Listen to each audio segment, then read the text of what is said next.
فقال فعليكم بسنتي وسنة الخلفاء الراشدين المهديين عضوا عليها بالنواجذ. Il a dit, suivez ma sunna et celle de mes califes bien guidés. Accrochez-vous à cette sunna et mordez-y avec vos molaires. La solution face à tous ces groupes, tous ces troubles aux divergences, c'est en s'accrochant à la sunna.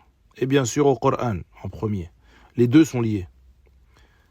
Il a ordonné de s'accrocher à sa sunna avec les molaires. Car les molaires sont les dents les plus résistantes et les plus fortes.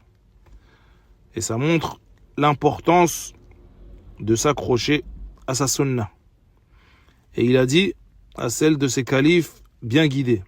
Ces califes dans l'ordre qui sont Abu Bakr, Omar, Uthman et Ali, radiyallahu anhum ajma'in. Et ces quatre font partie des Mubashirin bil Jannah. Ils sont parmi ceux où le hadith avec leur nom a été cité, qu'ils iront au paradis. Eux et 6 autres dans le hadith. Et en réalité, l'ensemble des compagnons iront au paradis. Radiyallahu anhum wa radu an. Allah Azza wa Jal les a tous agréés. Seulement ceux-là ont été spécifiés et nommés dans le hadith. Et ils sont de la meilleure des générations. Le prophète sallallahu alayhi wa sallam a dit Khayrun nas qarni thumma alladhina yalunahum thumma alladhina yalunahum. Il a dit les meilleurs des gens sont ceux de ma génération. Et ensuite la génération d'après et ensuite la génération d'après. Et quand on dit le Coran et la Sunna, selon la compréhension des pieux prédécesseurs, c'est eux qu'on vise.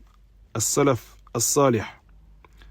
Et le Salafi, c'est celui qui suit la voie des Salaf. C'est les références de notre religion, après la mort du prophète, sallallahu alayhi wa sallam. C'est eux qui ont transmis, et le prophète, il a bien dit dans le hadith, فَإِنَّهُ مَنْ يَعِشُ مِنْكُمْ فَسَيَرَى اخْتِلَافًا كَثِيرًا, que celui d'entre vous qui vivra verra de grands troubles.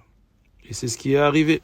Il a aussi dit dans un autre hadith que sa communauté va se diviser en 73 sectes. Et aujourd'hui, nombreuses de ces sectes rentrent dans ce nombre, sans aucun doute. Il a dit après dans le hadith, كلها في النار إلا واحدة. Elles iront toutes au feu, toutes ces sectes, hormis une. Et celle sauvée, c'est celle qui aura suivi sa sunna, comme il nous l'a laissé, sans rien modifier. Voilà la voie à suivre pour être sauvé. S'y tenir, s'y accrocher fermement. قال صلى الله عليه وسلم يأتي على الناس زمن الصابر فيهم على دينه كالقابض على الجمر. Le prophète, il a dit dans un hadith qu'arrivera aux gens un temps, une époque où celui qui patiente sur sa religion sera comme celui qui tient une braise ardente dans sa main, au vu de la difficulté que ce sera. Donc celui qui est sur la sunnah, zahiran, batinan, autant dans ses paroles que dans ses actes, il a certes été préservé, car aujourd'hui beaucoup ne patientent plus. Wa nas'alullaha al-thabat ala al-kitab wa as-sunnah. Et on demande à Allah qu'il nous maintienne jusqu'à la fin sur le Coran et la Sunna. Et on blâme toujours cette voie. Cette voie, elle est parfaite. Et la blâmer, c'est blâmer la religion, que tu le veuilles ou non. Après, les individus eux-mêmes ne sont pas parfaits. Ils peuvent faire des erreurs, mais la voie, ce minhaj, il est parfait.